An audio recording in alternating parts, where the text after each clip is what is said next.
አንተ ገዚ ናማ አቤት ምንድነው ቤቱ እየታመሰ እኮ ነው እኔ ምን አውቃለሁ ለዚህ እንጃ ናታንና መድኃኒት እኮ በጥግ በኩል የሆነ ነገር እየፈለጉ እንግዲህ እኛ አይመለከተንም እስካልተጠራን ወይ ደግሞ እስካልተጠየቅን ድረስ ዝም ማለት ይበጃል እሱስ ልክ ነህ ገዚ እኔ የምልህ ገዚ ታረከኝ አይደል አላኮረፍከኝም አይደል አይለዛ በሳልስቱ መጥተሽ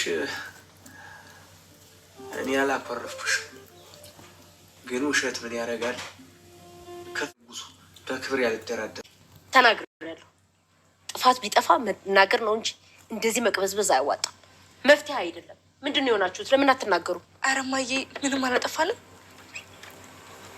ቆይ ማን ነው ከላይ ያለው ባልቻልኩም ማሰብ ማገናዘብ አቃተኝ እማዬ በቃ ለዛ ሲደብረኝ በቃ ምን ላድርግ ብዬ አርጁን ጠራሁት ለዛ ከሚናገር ድረስ አባዬ ማገዝ አለብን አዎ አንቺም ትንሽ ችግር ሲፈጠር ሀገር ላይ ይወጣሉ የምትይው ነገር አቁም እዚህ ምድር ላይ ሸሽተሽ የምታመልጩ ችግር የለም ምናልባት ከሀገር ብትወጪ ክፉ ሰውን ወይም ደግሞ ክፉ ጎረቤትን ልታመልጭ ትችያለሽ ሰላም ውድና የተከበራችሁ የዩቲዩብ ቤተሰቦቼ ሰላምታ ያበያላችሁበት የዓለም ዳርቻ ይድረሳችሁ እግዚአብሔር ይመስገን ከኔ ጋር ሁሉ ሰላም ነው ዛሬም እንደተለመደው እንግዲህ በአዲስ ቪዲዮ ብለናል ላይክ ሼር ሰብስክራይብ በማድረግ አብራችሁኝ ሁኑ ሁሌም ወዳችሁ ፈቅዳችሁ ለምትከታተሉኝ አመሰግናለሁ ቤተሰቦቼ ሁሌም ከኔ ጋር ሆናችሁ ላይክ በሼር በሰብስክራይብ ከጎን ይሁናችሁ እዚህ ላደረሳችሁኝ ውድና እንቁ ውድ ቤተሰቦቼ መልካም ቅልብ ልቦና ላላችሁ ቤተሰቦቼ ቴንክ ዩ ሶ ማች ማለት ወዳለሁኝ ሁሌም ደግሞ ደስታ ሆኖ አብራችሁኝ እስከ መጨረሻው እንድትዘልቁ ጠይቃለሁ ውድ ቤተሰቦቼ እንግዲህ እናንተ ላይክ እናንተ ትንሿ ሰብስክራይብ እና ትንሿ ላይክ ማድረግ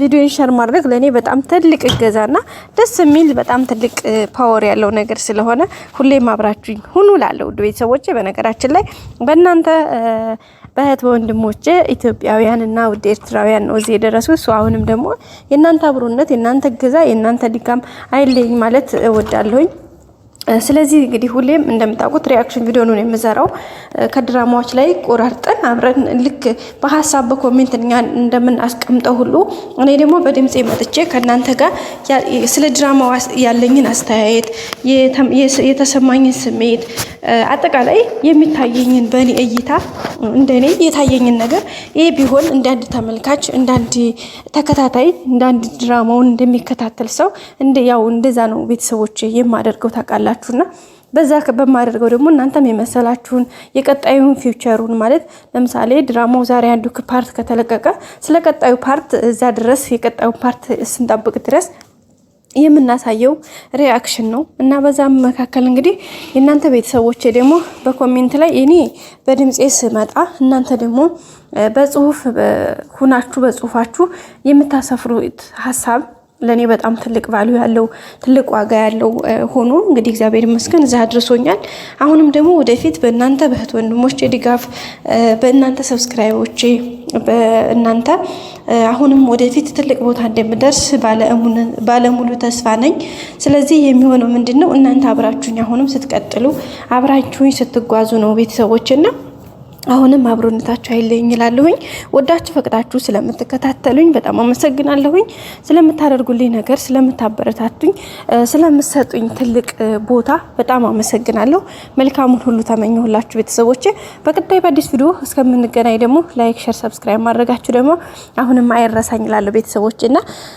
እንግዲህ እንደምታወቀው አንዳንድ ቤተሰቦች ደግሞ ምናልባት ያልተመቻችሁ ምንድነው አንቺ ምን አባሽ ለምን ምናምን መትሉ አላችሁ ለእናንተም ያው ይቅርታ ምናልባት መስሏችሁ ማለት ወልነው ትልቁ ቻናል መስሏችሁ ለምትገቡ በጣም ይቅርታ ማለት ፈልጋለሁኝ ምክንያቱም አንደኛ ያው ቻናል ላይ አይመስልም ምክንያቱም የኔ 10,000 ወይ እንደዛ ያለው ፎሎወር ያለው ቻናል ነው ለእናንተ ደግሞ መስሏችሁ የገባችሁ ማለት ነው የኔ ደግሞ እንደዛ የሚመስል አይደለም በአጠቃላይ ምክንያቱም የኔ 10,000 ፎሎወር ያለው እንዴት ከ250,000 በላይ ካለው የዩቲዩብ ቻናል ጋር ሊነጻጸር አይችልም ከዛ በሁለተኛ ደረጃ እኔ የምለቀው ቪዲዮ ምናልባት ከነሱ 1 ደቂቃ ወይ ደግሞ ከ1 ደቂቃ ያላለፈ ማክሲመም ቢበዛ 2 ደቂቃ እንኳን ሞላ ቪዲዮ ነው ከነሱ ወስጄን የሚጨምረው ከዛ ውጭ ያለውን የራሴን ከ8 ደቂቃና ከዛ በላይ አጣርጊ አጠቃላይ ከ10 ደቂቃ በላይ ያልበዛ ቪዲዮ ነው የምለቀው ስለዚህ በዛ በመለቀው ቪዲዮ ውስጥ የኔ በ10 ደቂቃ ቪዲዮ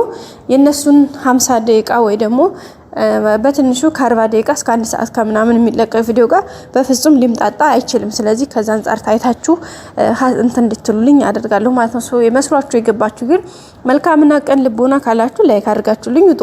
ካልተመቻችሁ ደግሞ መጥፎ ኮሜንት ከመጻፍ ሶሪ ብላችሁ ዝም ብሎ መውጣት ይቻላል። መስሏችሁ ስለገባችሁ ግን ይሄ ዩቲዩብ ነው ማለት ይሄ ሚዲያ ነው። ለምን መጣብኝ ማለት አይቻልም። ሲመጣ ደግሞ ስክሮል አድርጎ ማሳለፍ የባለቤቱ ድርሻ ነው። ስለዚህ በዛ መልኩ እንድትረዱልኝ እጠይቃለሁ ማለት ነው ውድ ቤተሰቦቼ። በተረፈው በመልካም ልቦና በቀና እንትናችሁ አይታችሁ ላይክ አድርጋችሁልኝ አበርታታችሁኝ ኮሜንት ጽፋችሁልኝ እንዲሁም ሼር አድርጋችሁልኝ ለምትሄዱ በጣም አመሰግናለሁኝ። የእውነት ማለት ነው ከልቤ መነጨ ምስጋናዬን አቀርባለሁኝ። ስለዚህ በቀጣይም ደግሞ አብራችሁኝ ሁኑ አትለዩኝ ማለት ፈልጋለሁ ቤተሰብ። በቀጣይ በአዳዲስ ቪዲዮዎች እስከምንገናኝ ደግሞ ላይክ፣ ሼር፣ ሰብስክራይብ ማድረጋችሁን አትርሱ። እንግዲህ ዛሬም ወደ ዛሬው ቪዲዮአችን ቀጥታ የምናልፍ ነው የሚሆነው። እንግዲህ ዛሬ እንዳያችሁት እንዲዳጣ ድራማ በጣም ብዙ የተማርንበት፣ ብዙ ነገር ያየንበት፣ ብዙ ነገር ያስተዋልንበት እንደ ቤተሰብ እንደ ሀገር እንደ ሃይማኖት ብዙ ነገሮችን ያየንበት የሰው ልጅ ሲጨነቅ ከቤተሰቡና ከቤተክርስቲያን መራቅ እንደሌለበት የሰው ልጅ ደግሞ በትንሹ ትንሽ እንዲቀላል ቀን የሰራን ስህተት ደግሞ ምን ያክል ዋጋ እንደምታስከፍለን የትዳርን ክብርና የቤተሰብን ምን አይነት ኃላፊነት እንዳለብን ጥበቃችን፣ ጥንካሬያችንን እንዲሁም ደግሞ እናትነት፣ ሴትነት፣ አባትነት በምን አይነት ይለካል እንዲሁም ደግሞ ችግሮች ሲገጥሙን እንዴት እናልፋለን፣ አጠቃላይ ስለ ማህበራዊ ኑሮ ከሰዎች ጋር ባለን መስተጋብር ሰው ምን ይላል፣ እንዲሁም ደግሞ የልጆች አስተዳደግ፣ የቤተሰብ ኃላፊነት፣ አጠቃላይ ብዙ ነገሮችን ያየንበት ነው። እንዲሁም ደግሞ የሰው ልጅ ምን ያክል ከሰው ጋር ሲኖር ሰው በአንድም በሌላም መልኩ ይገናኛል። አንደኛ በድህነት፣ ሁለተኛ ደግሞ ያለው ሰው ሲሆን፣ ሶስተኛ ሰው ልጅ ከሰዎች ከጠግቶ ለምሳሌ በሰራተኝነት ሊሆን ይችላል፣ በተለያየ አጋጣሚ በስራ አጋጣሚ እንዲሁም ከተለያየ መንገዶች ላይ ሰው ጋር ልንገናኝ እንችላለን እና ያንን የተገናኘንበትን አጋጣሚ ወደ መልካም መቀየር በምን መልኩ እንችላለን፣ እንዴትስ እንሄደዋለን፣ እንዴትስ እንወጣዋለን የሚሉ ብዙ አይነት ነገሮች ያሉበትን ድራማ ነው እንግዲህ እየተማርንበት ያለ ነው። ስለዚህ ብዙ ነገር ተምረንበታል። እንዲዳጣ ድራማ ይሄ የሚባል አይደለም። ብዙ በቁጥር ብዙ የሆኑ ትምህርቶችን ወስደንበታል። ከዚህም መካከል እንግዲህ የእናትና የአባትነት የአቶ ደረጀና የወይዘሮ ማርታ ትዕግስት አለማድነቅ በፍጹም አይቻልም። ከዛም ደግሞ የዳጣን ጎዳና ላይ አድርጎ ምን አይነት ስብዕና እንደሚኖረው እግዚአብሔር መልካም ልቦና ሰጥቶን እግዚአብሔር በቸርነቱ ካላሳደገን በስተቀር የሰው ልጅ ምንም ያክል ቢለፋ ሰው በሀብታም ሆናችሁ ስላደጋችሁ ኦር ደግሞ ድሃ ሆናችሁ ስላደጋችሁ ጎዳና ስላደጋችሁ ቤት ውስጥ ስላደጋችሁ ጸባይ እንትን አይልም። የመጀመሪያው እግዚአብሔር በእግዚአብሔር አላለ የተፈጥሯዊ ተሰጥኦ ምግባር እንዳለ ሆኖ ያው የቤተሰብ ቢጨመርበት ማለት ነው።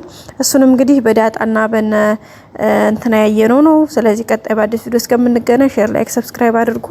ወዳችሁ ፍቅራችሁ ስለምትከታተሉኝ አመሰግናለሁ። መልካሙን ሁሉ ተመኘሁላችሁ። ቀጣይ እንገናኝ። ወዳችኋለሁ። ባይ ባይ።